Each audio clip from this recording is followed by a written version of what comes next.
A global trade war appears closer than ever after Canada and the EU announced countermeasures on US goods after President Trump imposed 25% tariffs on aluminium and steel imports. With more, here's Hayley Channer, Director of the Economic Security Program at the US Studies Centre.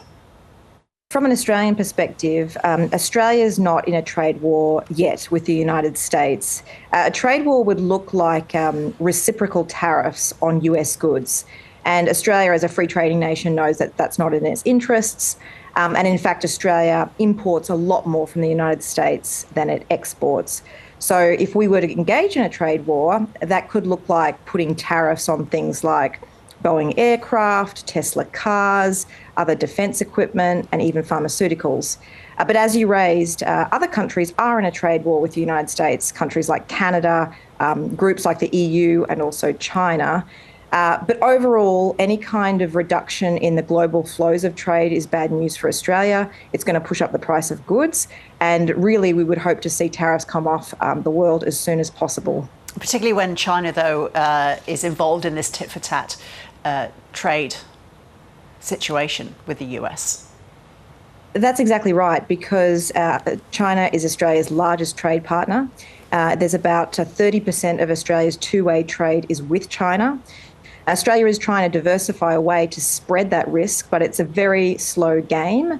And any kind of US-China trade war or technology decoupling would have flow-on impacts to Australia, because if the Chinese economy contracts in any way, that would push down the price of Australian goods like iron ore and other fossil fuels, and it would mean we have a less strong and healthy economy. Hayley, are things getting away from Donald Trump here? He says he'll take further action against Canada and the EU for their retaliatory tariffs. Indeed, he said he would increase tariffs against Canada by 50%. He walked back from that.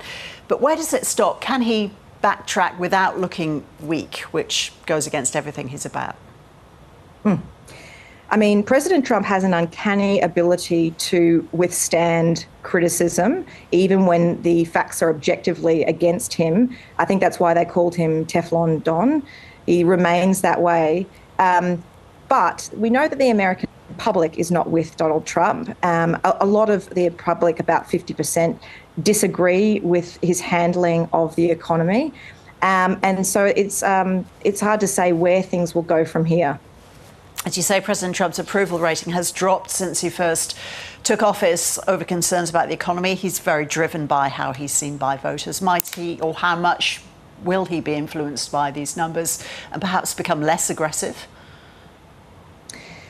It's interesting because your question really does go to what is motivating Donald Trump. I mean, the idea with these tariffs is actually to reset the global trading order. That's why they're blanket tariffs. He's frustrated that manufacturing jobs have gone from the United States to countries like China, to Southeast Asia, to Mexico. And he's basically trying to reset the board of global trade.